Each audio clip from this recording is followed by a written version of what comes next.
right, so good afternoon.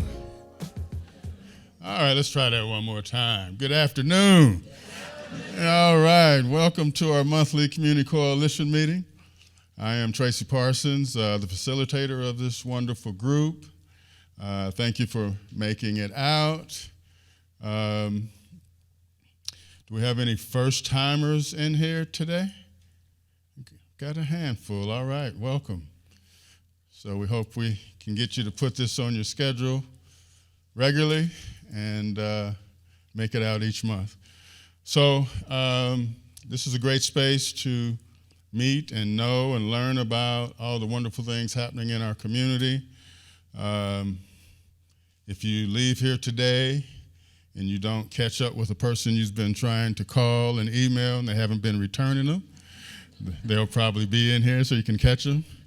But really, this is a great place to just meet and learn all the wonderful people, organizations, and work that's taking place in our communities. All right, so April's going to come up and share a few words with us.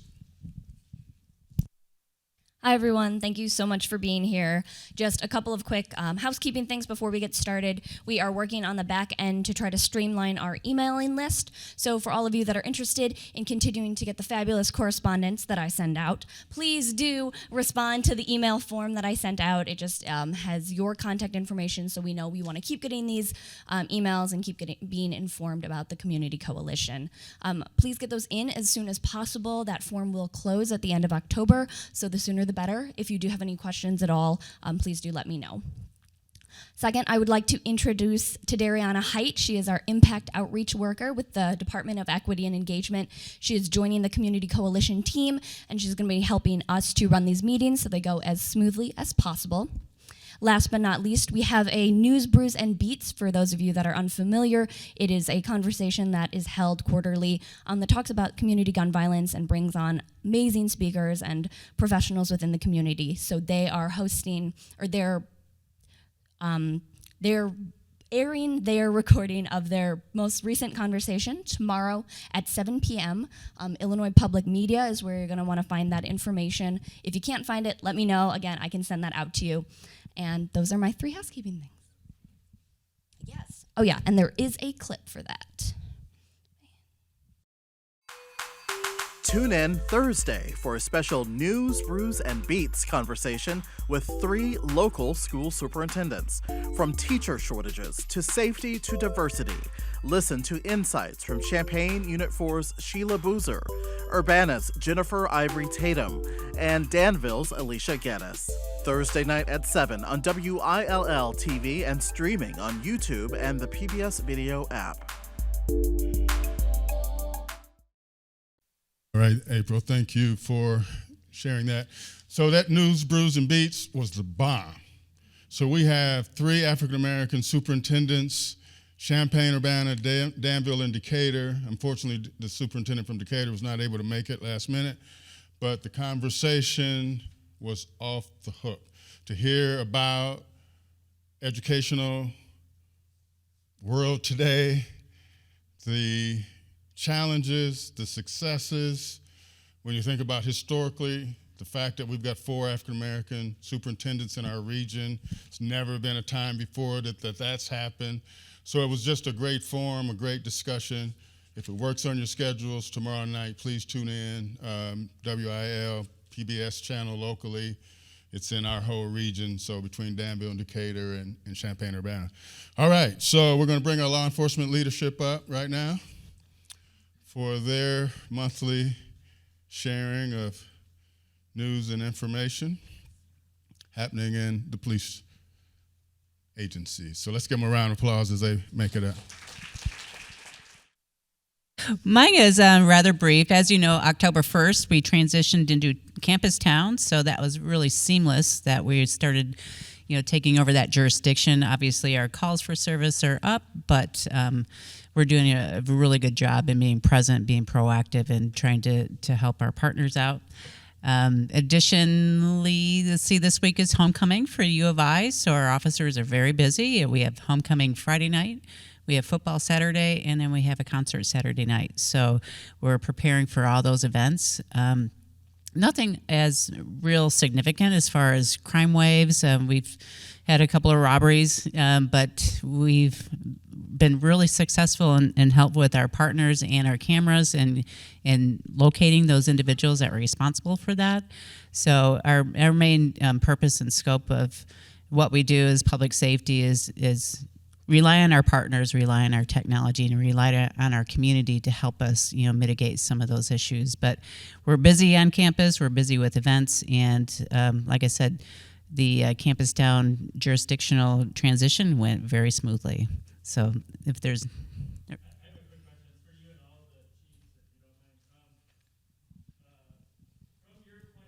Hold up, JR, if we can get you on the mic. Sorry, I've never used the mic to ask a question here. From your point of view, from each of your point of view, so I have a behavioral health work group that is looking to understand the mental health and substance abuse issues in the community. We have a lot of professionals working already, thinking about this, and I was just wondering, from your point of view, as law enforcement, as community leaders, what do you see as the needs of behavioral health within the community and then within your specific department as well, if you could share that, whatever you're comfortable sharing? Sure. Actually, we have a co-responder model which pairs a social worker with a police officer, a specially trained police officer. So they respond to crisis intervention and mental health calls for service. So the officer makes sure the scene is safe, and then the social worker goes and does the assessment so that they can connect the dots with all the services here. And I know that the other partners here in law enforcement are looking towards that, kind of a system, because police officers don't have the expertise in a lot of this mental health stuff. So you're seeing that be more of the standard these days, because these individuals need that wraparound service, so they're just not caught in that loop continuously. And having these extra services and having our social workers being available to help connect those dots is something that is very essential to our community. I don't know if anybody else would want to speak on that. No. If they want, they can just do it as part of their Sure, update. So, absolutely. thank you, Chief. Thank you.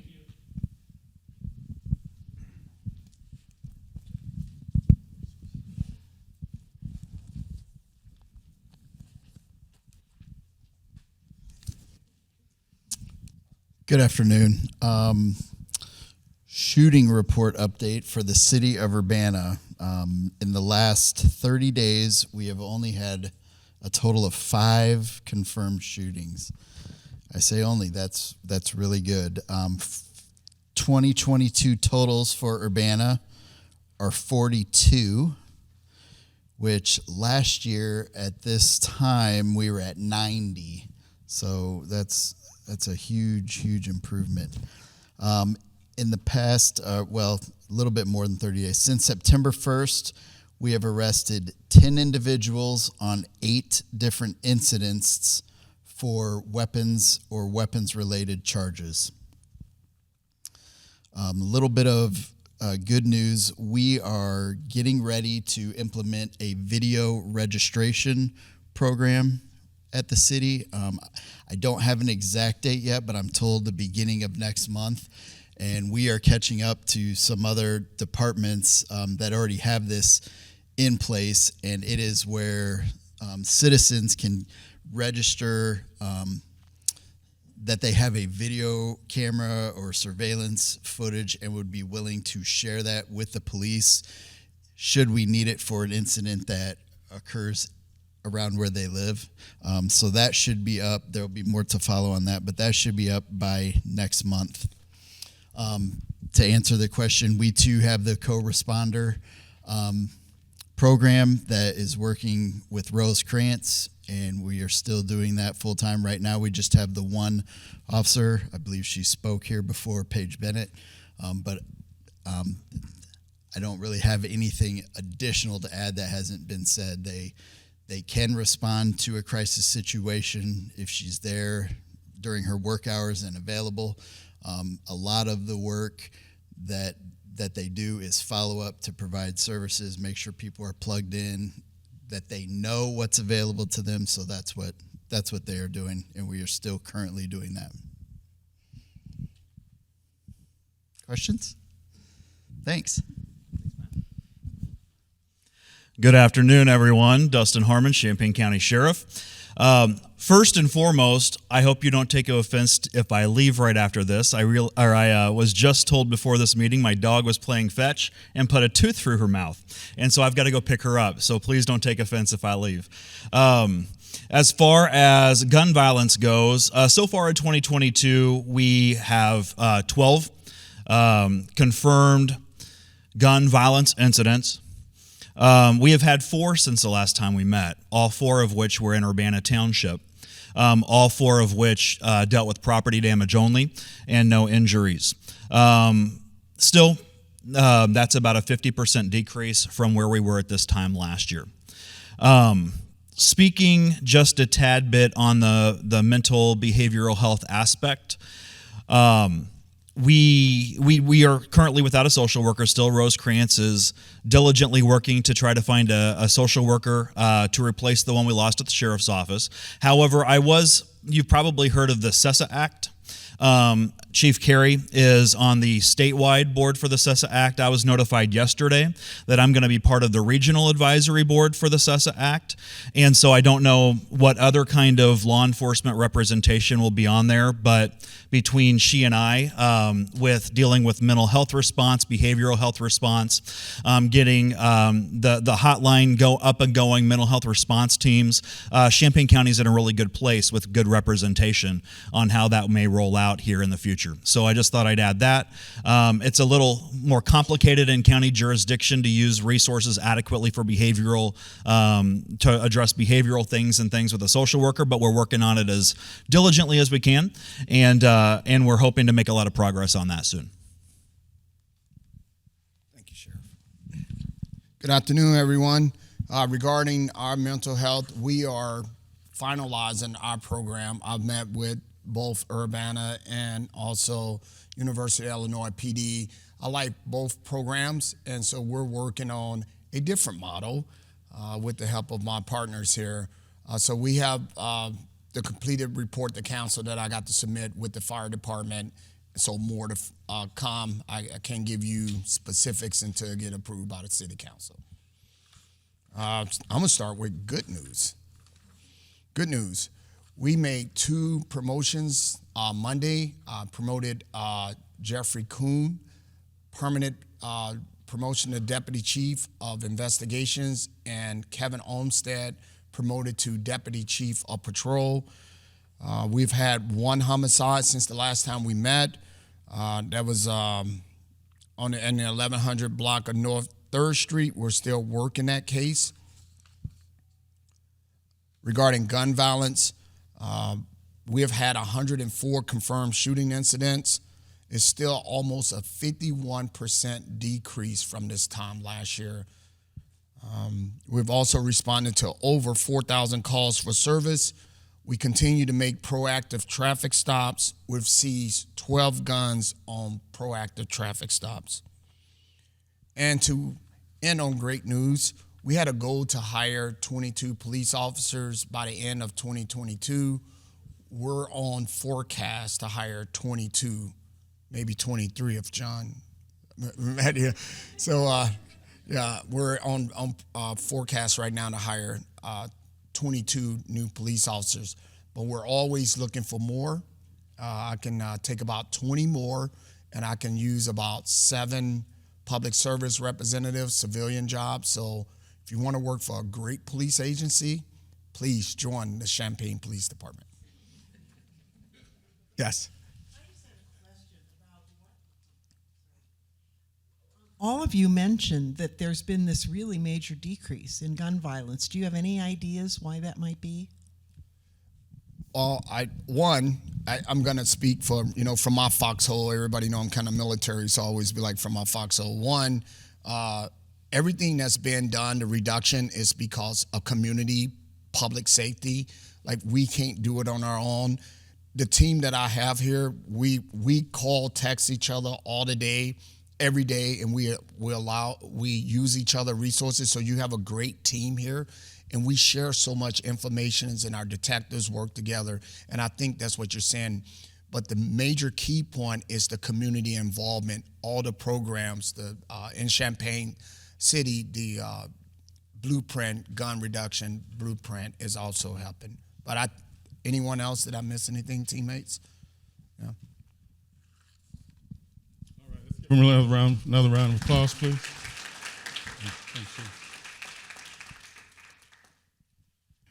So just real quick, I had a question come to me a little earlier about notification. How does that work? So if we have an incident that takes place close to a school zone, close to other more public spaces, how do we handle notification that there's things that have happened in areas and those kind of things? I'm going to let Jill handle that. He's the PIO assistant to me. He really tells me what to do. So, absolutely. So, Champaign, and again, only speaking for Champaign Police, but we have protocols in place that we utilize, that we notify the community at different intervals depending on the scenario, basically. So, if there's a shooting with injury, it's an automatic notification to the community. If it's a very public incident, so for instance, we had an incident, I believe it was the week before last, where there was an accidental discharge of a firearm and a person hit themselves, but they did it in the middle of a crowd of 200 people. So we felt compelled to tell the community about it. On the 4th of July, you might recall that we put out a press release because there was a shots fired incident where no one was hit, but it was right next to the 4th of July celebration, and traffic was going to be going past the crime scene. So rather than leaving it to the rumor mill, we wanted to make sure that we gave accurate facts to the community. In each of these scenarios, the timing and the methodology really changes depending on the threat to the public. It depends on whether it takes place near a school. So anytime something takes place near a Unit 4 school, Champaign Police make contact with that school. They may decide to do a soft lockdown based on their protocols. And again, it's all about frequent communication with internal stakeholders, with the community, and making sure that we're putting out appropriate information, but also not. It's always a battle to not oversaturate so that people don't feel safe when isolated incidents do crop up. All right, thank you.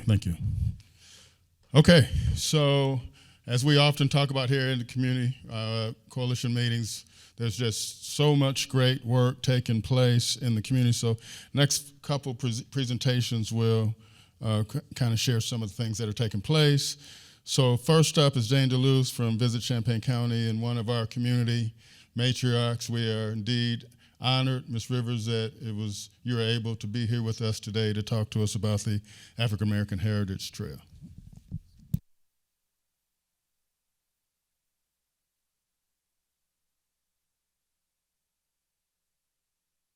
Thank you for having us for a few minutes. And we could talk about this topic for 45 minutes, an hour, even longer. So we're condensing it into 10 minutes.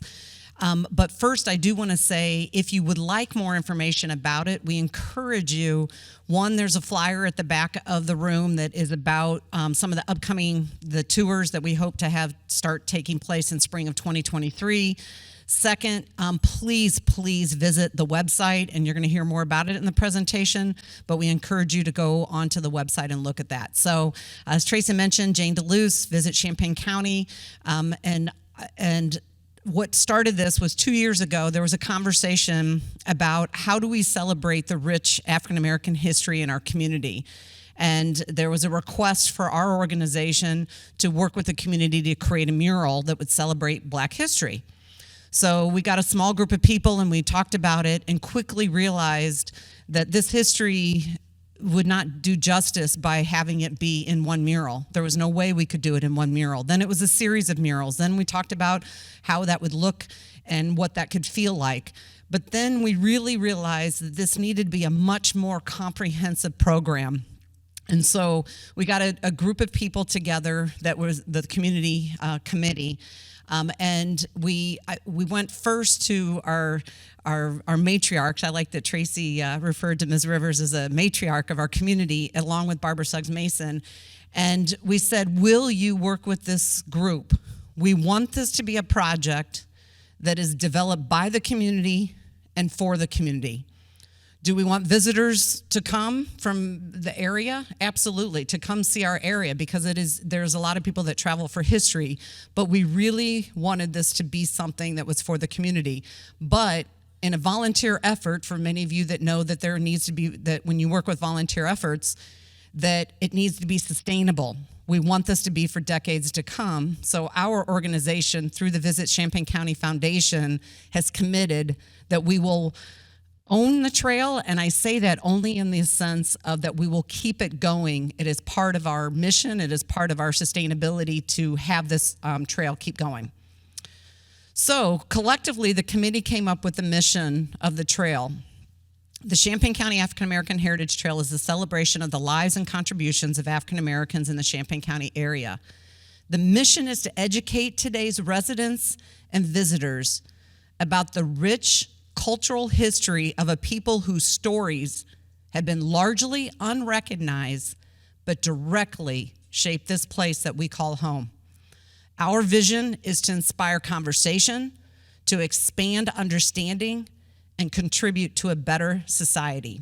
And an important goal for the trail is to provide a free and accessible experience for visitors and all community members. As I mentioned, we went to two people who both have, and besides being cousins, both have tremendous amount. Yeah, you should see them in meetings when the two of them get together. Oh, it's fun to watch, but have so much history just within their family, but connected to so many of your families and other families in this area, having been in Champaign for over 150 years with their family. So we asked them to co-chair.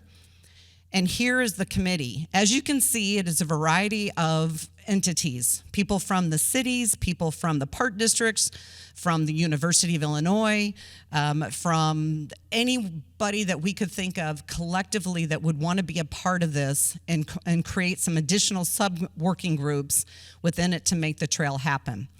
So at this time, I would like to turn it over to Angela Rivers. And I want to point out that Angela, if you recall, and this was in the paper recently that talked about the mural that Angela had, that mural had inspired so many young people over the years when it was at Fifth and Park.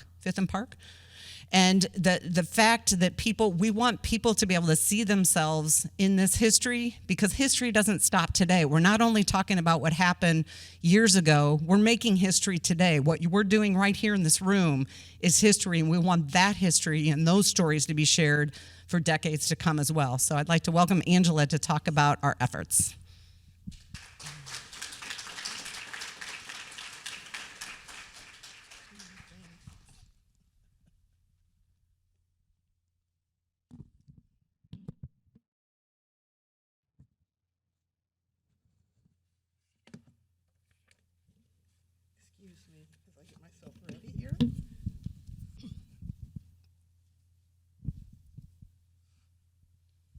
One of the things I want to do right now is kind of do very quickly some historic highlights.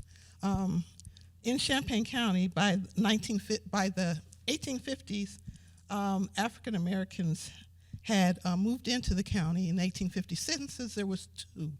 By the end of that decade, African Americans had began to move into Champaign-Urbana, and they were forming organizations, fraternities, and events. One event that happened here one of the things that happened here was Frederick Douglass came to town, 1869. He came and he did a speech which was called The Self-Made Man. Okay, he returned again in 1752. Unfortunately, we really don't have a whole lot about that lecture, but he was here. And this kind of gives you kind of an idea of some of the things.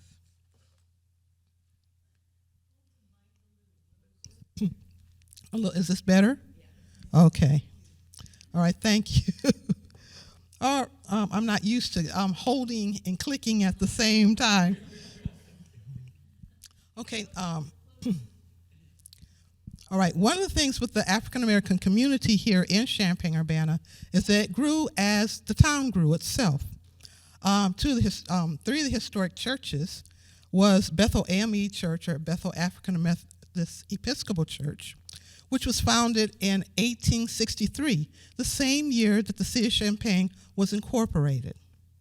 Then there was Salem Baptist Church, which was established in 1867, the same year that the University of Illinois was created. So you see that they're moving kind of at the same time. Unfortunately, not too many people knew of this information. And then finally, St. Luke's CME Church, which was the third church, African American church, to be organized here in Champaign, and that was in 1905. Then Dr. Ellis Edition, that was named after Dr. Henry Ellis. Dr. Henry Ellis fought in World War I, and he was the second African American doctor here in Champaign. We also did not want to leave out the University of Illinois and some of its firsts. Maudel Brausfield, she was the first African American woman to graduate from the University of Illinois in 1904. Not only was this two cities, but also the county itself. In the 1850 census, the two individuals that was living in Champaign County that was African American was found in the southeastern corner of the county around Broadsland. A lot of African Americans moved into that area and became farmers. One of the families was the Smith family of Broadlands. It came in 1867 and became extremely wealthy. Mr. George Smith, who was the patriarch of the family, when he passed in 1912, he was worth well over $1 million at that time. I will talk about the trail components. One of the things that we want to do with the trail is that we want to decide what things we needed to kind of help tell the story of African Americans here in the county. We decided that we'd like to do at least 5 murals. The trail itself will be composed of signage at each one of the important locations that we have decided on, and we have already decided between 20 and 25 actual signs in locations around Champaign County that we will be putting up. On the signage, you will also see that at the end of it, right here, is PR. This little area here, you'll have a QR code, and you can click your phone over the QR code. It will take you directly to the website, and then into the information about that signage. And of course, next, the website. The website is one of the most important portions of the trail itself. It tells exactly all the history of the trail that we have documented, and it's in several components. I'm trying to go through this real quick here.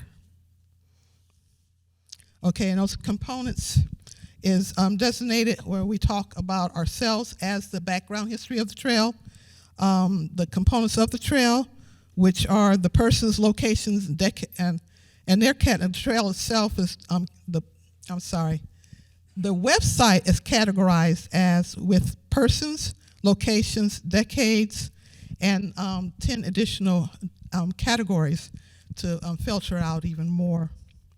Also has points of pride, which are destinations and individuals that's within the communities, and these are short briefs.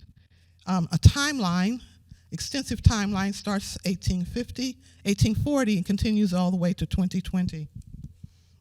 It's interactive, and it's a living document, which means that we will be updating it from time to time. We also have a connection where you can contact us, and on that contact, we want to know how you feel about the site, if you have any information or history that you think that we should know as well, and if you have any questions. Yeah, it jumped. I got it. Another component of the trail of the program is education. One of the things that we're going to be developing is educational curriculum, a curriculum from K through 12, as well as some curriculum for adults. This curriculum will include lesson plans. We're also possible kits that people can use, and specific tours for children that they can go from school or individually as you wish.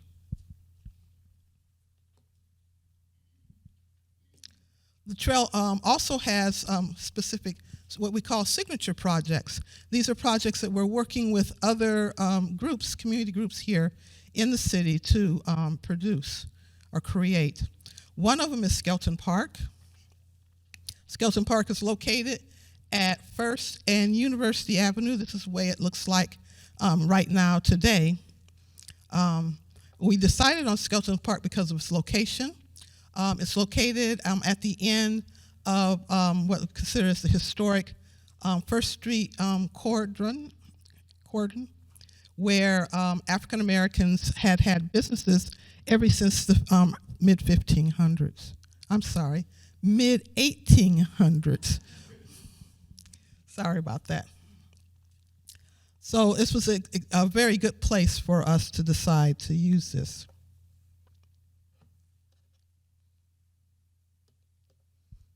A part of the project that we'll be using, one of the first individuals that we'll be working with is Champaign Park District, a City of Champaign, and the Champaign Rotary Club to revamp this park. And this is what it's going to look like. The signature piece of the park will be a sculpture by Preston Jackson right here. It's in progress right now. It will be completed by spring of next year, and at that time, we will start working on the park itself. That's the basic layout of what it's going to look like. The center of it is going to be the sculpture. Around it is what we call the plaza, and there will be kind of like the Hall of Fame that will be there as well. We'll have various walking and riding paths that's going through the park, as well as a play area that would be closer to the Boneyard Creek. And at the play area, there will be interactive musical instruments as well as other play objects.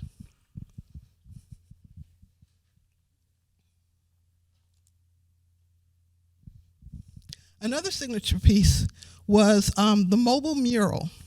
I think you all had heard back in last month, we unveiled the mobile mural. And it was in conjunction with the Champaign Park District. The Park District had received a MTD bus, which was revamped, and artist Kian, okay, thank you. Artist Kian Daly produced the design for the mural, and then the mural was wrapped onto the bus. The bus will be used primarily for the Park District for various activities that they will be doing with the children, taking them back and forth to games and other activities and events. And then also we, the Visit Champaign County, will be utilizing the bus as well for local tours for the trail. And then finally, there's the trail engagement. Okay, other things that we're doing to help support the trail, we'll be developing brochures and maps that will be in at various locations throughout the cities. We will also be producing guided tours for groups and motor coach tours. We'll set up so that you can use, because the website is interactive, it's set up so that you can use it to design your own tours. You can go through, and there's a certain area and location that you might be interested in, and say, let's go up to the north end. Let's see what sites that we can go to in the north end. So you can go onto an interactive map that is on the website. You can hit an area. It'll show the pins of all the things that are the sites. You can hit one of the pins on the site. It'll take you up so that you can get all the information on that site right there on your web page. So it's designed so you can create those. And of course, there will be podcasts, blogs, medias, videos, and of course the QR codes that will be at the university, at their sites, as well as at all the other sites. It will take you directly, again, like I said, to the website. Thank you.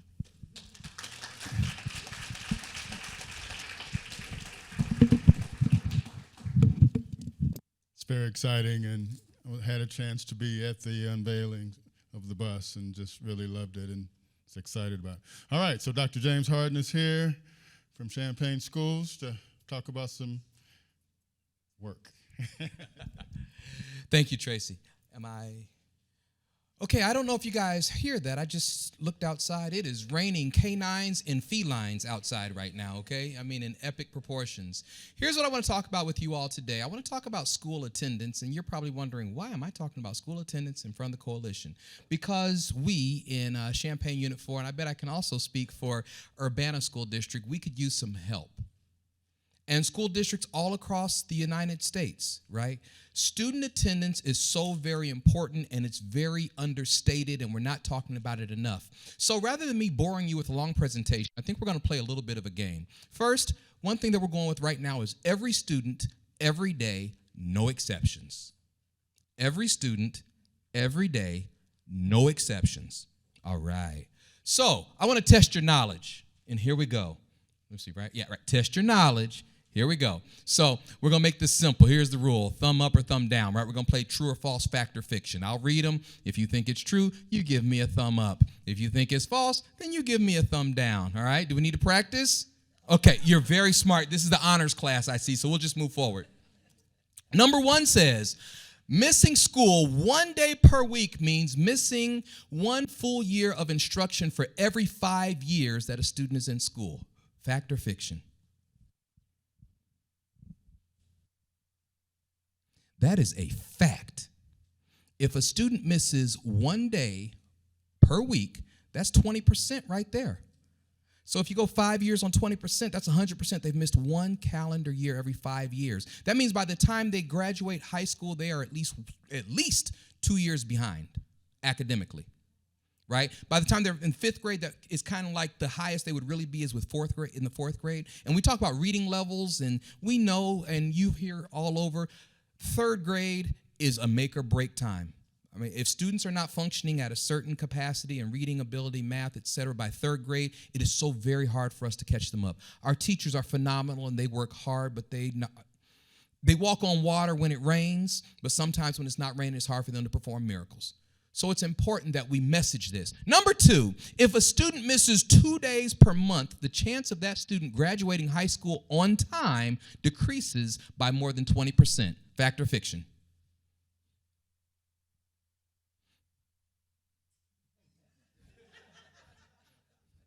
Okay, that's a fact.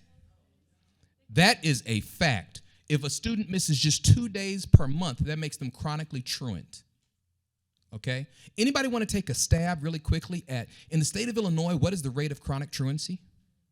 Or chronic absenteeism, excuse me. Chronic absenteeism, there's a difference. I can explain that later. What is the rate? Yes. 67 or 627? Okay, you're a little bit high. For Head Start, chronic absenteeism is 67%. Oh, okay, I don't want to repeat. Okay, Ms. Weathersby said that. It was not James Harden. Okay, in the state of Illinois right now, it's approximately 22% of our students are chronically absent. Okay, let's go to the third one. Excused and unexcused absences have the same negative academic impact. That's a fact. It doesn't matter if mom and dad or granny and uncle calls you in excused or not. That's just how we code things. That's how we report it to the state. The students are missing valuable instruction. And that's whether you are sick or if you're on vacation or if you're playing sick and mom calls you in or if you're skipping class, you're missing instruction. Okay, so it has the same negative academic impact. Number 4, student attendance impacts how public schools are funded. Fact or fiction? That's a fact. That is a fact. We report to the Illinois State Board of Education and other reporting agencies, state, federal, and local, how our students are attending school, and based on a funding formula, attendance is counted in that. Also, attendance is a major factor in our designations. Have you ever heard of this? Designation. It's how our schools are rated publicly, right? So this impacts you all because it certainly impacts property value. Often people buy schools, they don't buy houses, unfortunately, right? Okay, you guys think I'm lying. I know it's the fact. Okay, so number 5, local property values can be impacted by student attendance. I gave you that one. So why am I here before you? Because we need your help. We are doing all we can to message attendance and coming to school every single day, every student, no exceptions. And though the school has reach, we know that you all have reach as well, right? Be it through various organizations that you represent, or when parents come to you all, or families come to you all with different needs or different service, or what have you. If you could just please, pretty please, mention something about the importance of daily student attendance in school. We so need this. And there's other things you can do to help, and I know you want to know, so I'm going to show you. How can you help? I'm glad you asked. The first thing is word of mouth. Again, just sharing the message of the importance of attending school every day without exception. If you are a hairdresser, please, when that person makes a hair appointment for their 9-year-old on Thursday at 1 o'clock, just say something like, "You're amazing, and I know that I'm booked because I'm an amazing hairdresser, but I know that's school hours. Is there a way that you can do this on the weekend or like the last week of December or something like that?" I'm serious. You guys think I'm messing. We miss a lot of school on hair appointments. We miss a lot of school right now because Disney's a little bit cheaper. Right? I'm being honest. I'm talking privileged reasons for missing school, not just underprivileged reasons for missing school. Okay? Another thing is we have a big social media campaign happening as a school district, every student, every day, no exceptions. As we blast things out, if you could please, pretty please, share some of that. And if you don't have any of it, I'm happy to share it with you. A lot of it is branded Unit 4. I have not asked permission, nor have I gotten permission from Urbana School District yet to do the same thing, but I'll talk with them. I'm sure they would be happy. Rantoul, everyone would be happy if everyone just talked about the importance of student attendance every day. Okay? And the last thing, and I would love if you would do this, we're doing just some short little videos like, TikTok, Instagram style videos where we're asking different students, teachers, community members, and advocates to be public voices for us and just give a quick attendance fact. And if you're really nice to me, I'll share one with you right now. Hey everybody, here are Miss Mabel's top 5 tips on ways you can make sure you are on time to school. Number 1, create a morning and a bedtime routine. Number 2, make sure you lay out your backpack and your clothes the night before. Number 3, make sure you share some ideas with your friends on ways they can get to school on time and share ideas on how you get to school on time. Number 4, make sure you set an alarm the night before and set your alarm on the other side of the room so that you have to wake up and get up to go turn it off. And number 5, in the mornings while you are getting ready for school, move with a purpose.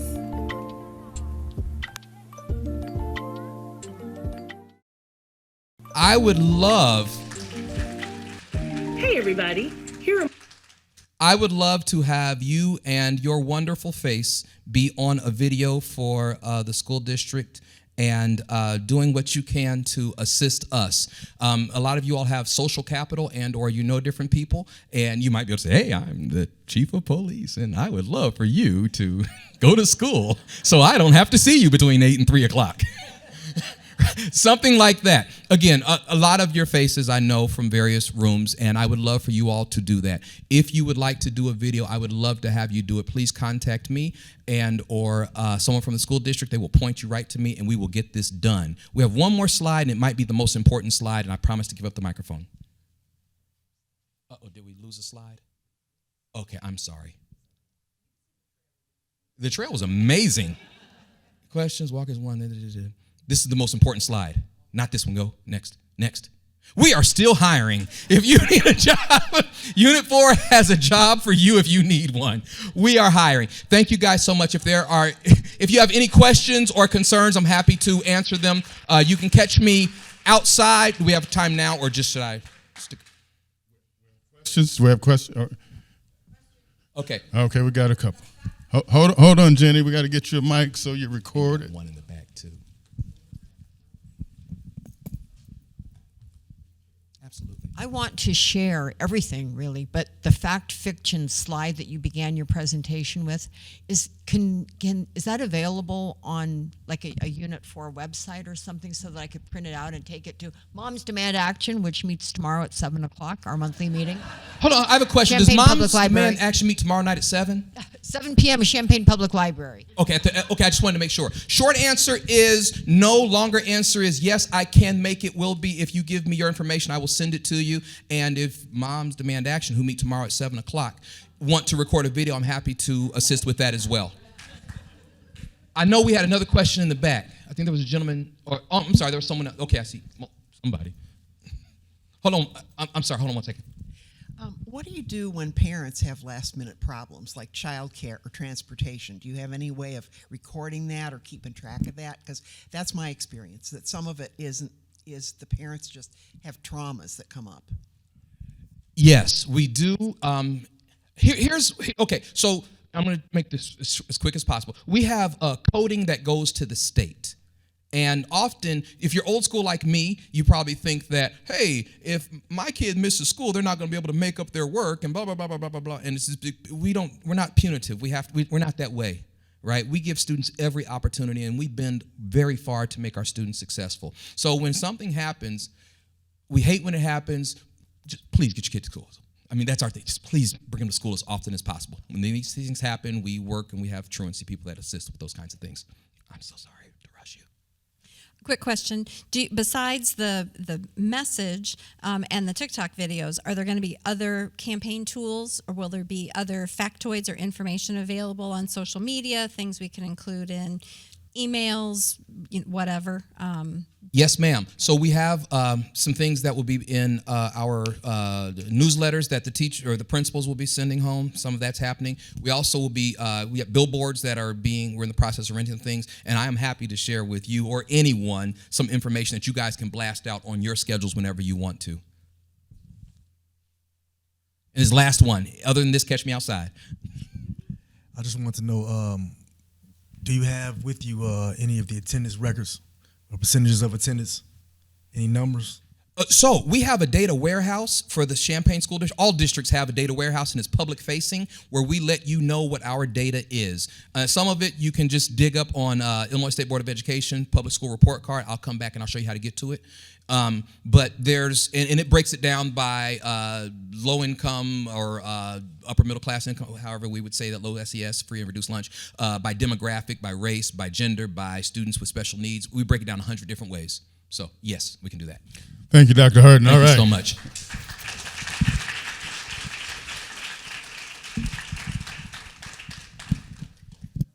So we really want to start promoting these important messages around attendance, academic achievement, and so this is the start. So hopefully we'll have, by the beginning of the year, whole campaigns. I know Abby and Paul here from Read I Count and Read Play and all the different things we've been doing, but we've got to put some really intentional work as a community about the importance of academic achievement, attendance, and participation in schools. So, all right, so the League of Women Voters folks are going to come up, and Safa, and I'm not sure who else, but welcome.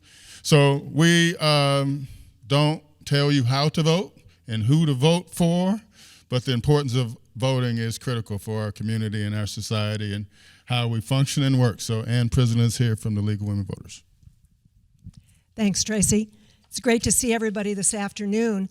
And as Tracy mentioned, the League doesn't tell you how to vote, who to vote for, or anything else, but we do strongly encourage people to register, to become informed, to be civically engaged, and to vote. And why does it matter so much this year for a midterm non-presidential election? Gosh, you thought all the ads would go away, didn't you? Well, no, but they're still out there. But it does matter because it's the first election after redistricting. So here's one reason why it matters. If you look at the list up there, pretty much every state and county office will be on our ballots this year, from the governor to the county board. So each of us has an opportunity on our ballots to make decisions that are going to influence who's in charge of our state and county government going forward for the next 4 years. So that would be one really good reason to think about voting this year. But then you might wonder, well, who am I going to vote for? And here's where I'll take a page from our friend from Unit 4. I have a request of you. Many of you have been voters for a long time. You've lived in your current address for quite a while, and you're pretty sure what your voting districts are and who to expect on your ballot. Could I make a request that you take 2 minutes and check it? Quick story. Friend of mine who lives 5 minutes away got a flyer in the mail from a candidate for the Illinois House that she knew nothing about. She was pretty sure it was a mistake, even though it had her address on it, because she knew, the candidates and the voting districts and all of that from having lived there for some years. Well, we checked. Sure enough, she is no longer voting for the state house district that she had been for some years. She too had found her address is now in a new district. Her other districts are the same. She's voting in the same congressional district and the same state Senate district, but not the same House district. So please take 2 minutes if you haven't already done it and make sure your voting districts are what you think they are. The link up there is the easy way to do it on the county clerk's website. You go to My Voting Information. In addition to checking your voting districts, you can download your sample ballot. So you can take a look at that before you even go to the polls to vote.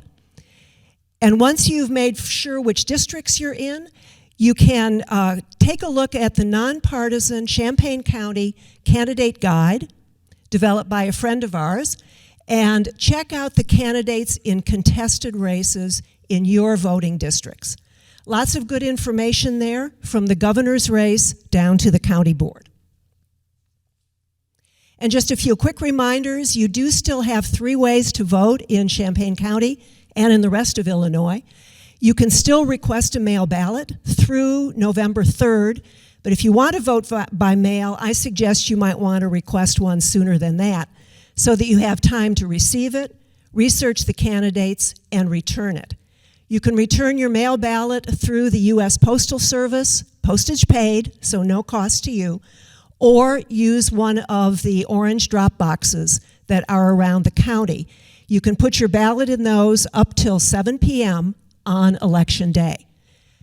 Or you can vote early right now at the Brookins Center. And starting October 24th, you can vote early at county and campus locations. You can also, as we know in Illinois, register and vote on the very same day. That's true on Election Day, November 8th as well. And all of these locations, early voting, and on Election Day, even precincts, are available to any registered voter, any voter in Champaign County, regardless of where you live. Now I want to share with you some information about a new program with the League. We're working to develop, working with schools all over the county to have student voting ambassadors. These are students whose goal it is to help their fellow members of the school body become more civically engaged and they're taking the initiative and the responsibility for registering their fellow students to vote. Last year, the student ambassadors at high schools around the county registered over 200 students to vote. Isn't that awesome?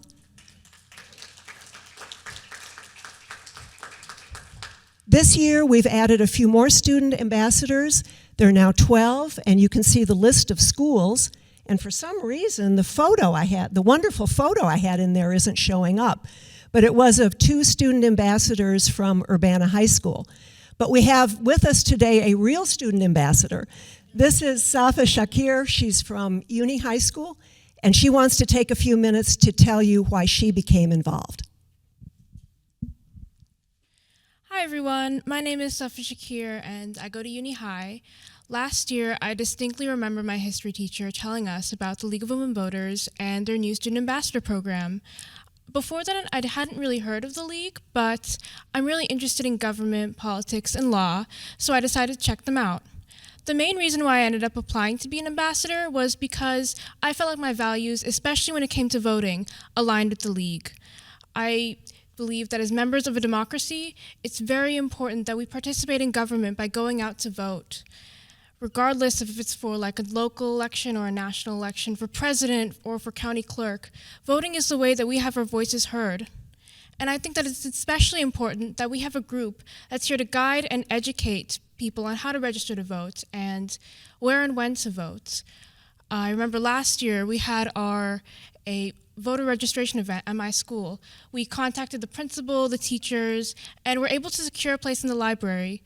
To raise awareness for the event, I remember sending emails, making flyers, and so we were really able to get a pretty large group of seniors registered to vote, and we were even able to give them information on what to do after they left for college. I'm really glad to have had that opportunity, and I'm so glad to have the opportunity to learn and continue learning with the League. So thank you. Thank you. Great. Safa was an ambassador last year as a junior and came back this year as a senior. She's also been volunteering at community-wide voter registration events. You might have seen her at the farmers market in Urbana a couple of times. So we're really blessed to have students like Safa and the others involved in helping their peers register to vote. And Safa, can you do me a favor? Can you hold this up for a minute? I don't have three hands. I just can't do all of it. So thank you. At the back, we have some handouts for everybody here. One is a list of all the early voting and Dropbox locations. You're welcome to take one.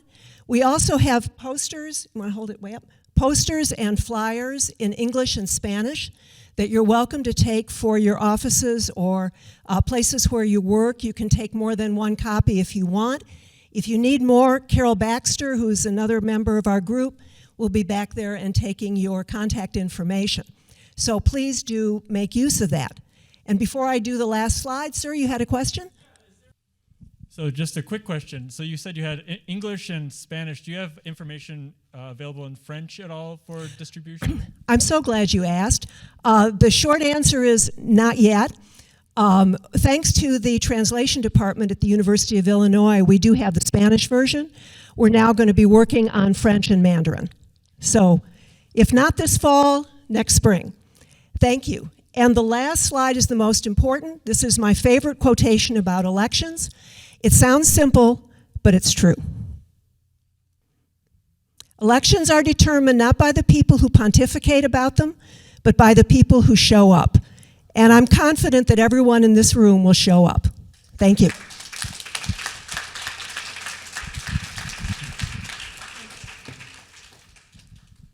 And thank you, Safa. Did a great job. Thank you.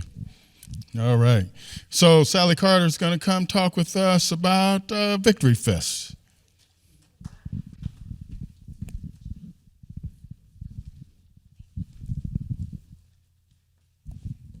Thank you. Thank you all so much.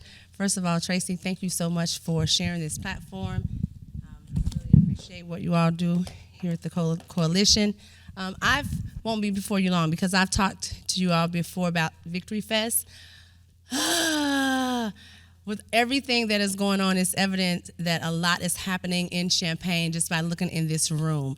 And so Victory Fest is a time to come together and bring those resources together to share what's good, true, and right and what's going on in Champaign County.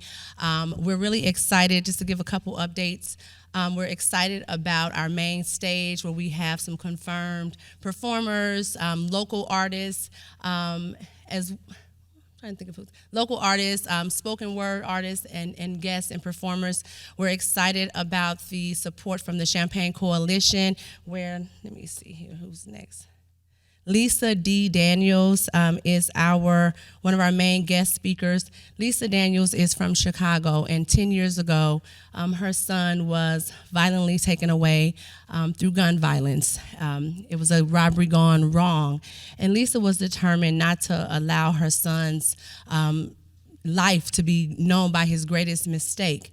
And so she formed the Darren Easterling Foundation, where she provides support and hope for families who have been victims of gun violence. And what's really unique about Lisa and her story is she shares a message of hope and forgiveness, and she walks families through that process. In 2018, Lisa was appointed by the governor to be on the Prison Review Board. And so she's really instrumental in hearing stories of people who have suffered from gun violence, who have participated in gun violence, to hear that side as well, and to help really integrate back into the communities, which is what we want, in a way where we can all feel safe and be unified. So we're really excited about having Lisa and having her share her story and walk us through that process of healing. Also, we're excited about this year, which is new, is our All Teen Access and Opportunity Fair. This is an opportunity for us to share resources that are available for our youth, ages 13 and 20 in the community. And all of you here have a space at the table. I know there's something that, resources that you have and services that are available for our young people and their families within the community. We would love for you to have a seat at the table and bring your resources and be a part of the fair. This is kind of a little sad that's next to it, but part of one of the things that we do is we highlight families and those within the community who give their all. And I talked about this last time. Last year we celebrated 8 community members. This year we're going to focus on Brandy Anderson. She has been struggling to provide health care for her son TJ. He is not even 2 years old, and he suffers from severe sleep apnea and asthma. He is going to Barnes in Minnesota in November, and it continues to be pushed back because a lack of resources to provide health care. Insurance should not determine whether or not a child lives. This baby is not even 2 years old, but Brandy continues to serve within the community. She works at Hickory, not Hickory, Texas Roadhouse, thank you. They did a fundraiser for her family last month. WCIA has been covering this story, and I just really want the community to come together. We want this baby to be able to have the services and the health care that he needs. $40,000, $50,000 is making or break a child, but I know when we bring our resources together as a community, we can make baby TJ's life continued and strong. So this is a part of why we are having Victory Fest. I don't know if the last slide, it's not. This is a part of what Victory Fest is about, how we come together as a community, yes, to celebrate what we do, what is good, what is true and right in our community, but also we are about healing. We are about coming together and being whole, and we looking for your support, right? November 11th. Thank you so much. Sally, do you have flyers and stuff in the back so people can see or know? Okay, so look out for Victory Fest and how you and your organization can be involved. All right, so we got a little ahead of schedule today, which is nice, right? So we got some time for some information sharing. So I know Minnie Pearson's going to come up first to talk about exciting NAACP activities coming up soon, I think next week. I'm not sure, does anybody else have some information sharing they're wanting to do today? We'll make sure we get a mic to you. Okay, Janice is in the back there, all right. Thank you, Tracy. Wait till you get to the mic and come, Okay, all right, there we go. I'm coming. Thank you so much for allowing me to share what I wanted to do. Basically, I don't want to touch the computer, so I'm going to just push things in here. But most of you in the room already know about the NAACP Champaign County Branch Freedom Fund program, Normally, we would have a banquet, but due to the pandemic and some of the residue that is hanging over, we decided we would go virtual one more time. And so we are very fortunate to have. Flyers are in the back there.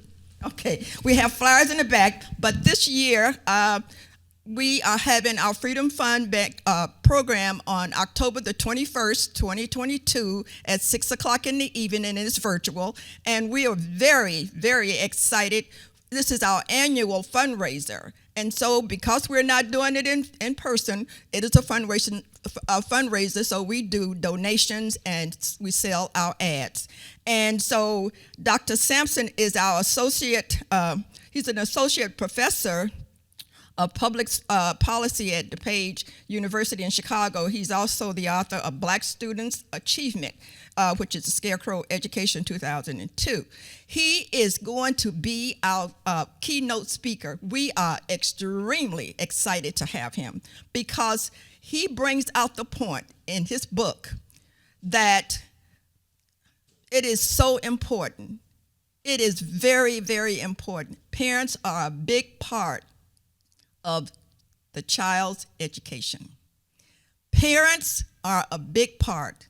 They are the first teachers, and so they have a lot to do with the achievement of their children. So what do we do with the money that we are having donated and the ads? Most of that money is going to go for scholarships to local area high school graduating seniors. Last year, we were able to give $2,000 each to 3 graduating seniors to help defray the cost of their college education the first year of college of their choice. This year, we decided, due to the generous donations of people who are donating and knowing the value of education, this year we are giving away, well, not giving away, we are awarding them for their hard work. Come on, let's give them credit. We are awarding them, we are awarding one student from Centennial High School, one from Central High School, one from Urbana, and one from Rantoul. Each one of them will get $2,000 each. This is the second year that we're doing this, and the rest of the money would go to managing the NAACP and the programs that we provide for our community. But understand that it is important. In dedication, in part to his dedication of the people in his book, and this is his book, and I have been reading every night. It is called Black and Brown, Race, Ethnicity, and School Preparation. How parents can prepare their children for education. And part of it is what Dr. Harden talked about when he says, what's most important is being in school every day and on time reduces the stress of not only the student, but the parents and the teachers. It is nothing like having a child come to school with an attitude because of something that has happened before they got to school. And then that carries over in the classroom and to the teachers and to everybody else. So being in school every day. And I do want to reiterate again that preparation and having the importance of having parents help their students with homework. Oftentimes, parents don't understand how the homework goes or how to do it, but just sitting there with your child doing homework lets them know that your parents see this as important. And so therefore that will rub off on you as well. So spending that extra time. And so like I said, in part of his dedication of the people that he attributed to helping him with his book, he mentioned and recognizes all of the poor and Black brown parents who struggle each day to properly prepare their children for education, for the educational experiences and the world. And our theme for this year, education is our passport to the future. And it is. Where do we go from here? So as we work with Unit for School in all of the schools in our areas, as partners and stakeholders to help to provide and promote what is going to actually help our children to develop and become productive citizens in this in our community. And it takes all of us. We are the village. So thank you, Miss Minnie. All right, so we got the flyers in the back to get you all the information. All right, Janice. Just really quickly, I wanted to share about a new initiative. So I've been working really hard with some people in the community on a project entitled Mrs. Mitchell's Closet. I won't talk very long about it, but what I will say is that my mother, who transitioned from Earth to Eternity in November, had a lot of storage units all around town. She kept clothes, coats, boots, et cetera, for students and families in need. So there are right now the project entitled Mrs. Mitchell's Closet. There are 2 locations. One is now open and actually both of them are now open and ready for families and students in need in Urbana. So the first one is at Urbana Middle School, located in her old office, 1521, and the other one is at Urbana Neighborhood Connection Center, 1401 East Main Street in Urbana. So I wanted to put that out there in case any of you yourselves or if you know someone who is in need. We have free, brand new school supplies, book bags, coats, boots, shoes, hygiene products for students in Urbana, and it is my hope, I know we're talking about getting a site over at Urbana High School and one at the U of I. It is my hope at some point to maybe talk to some people in Champaign and get it expanded over into Champaign as well. But just wanted to put the word out there, so if any of you come into contact with students who are in need of any services that we provide or any of the items we provide, please send them our way. I just got my business cards today and I forgot to bring them, but I am a part of the email group, and I will put my information back there on the table so that you all can reach out to me in case you all ever need to. So thank you.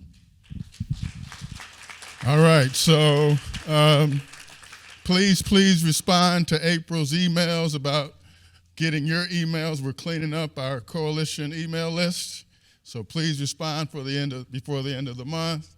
Once again, thank you to all of our guests today.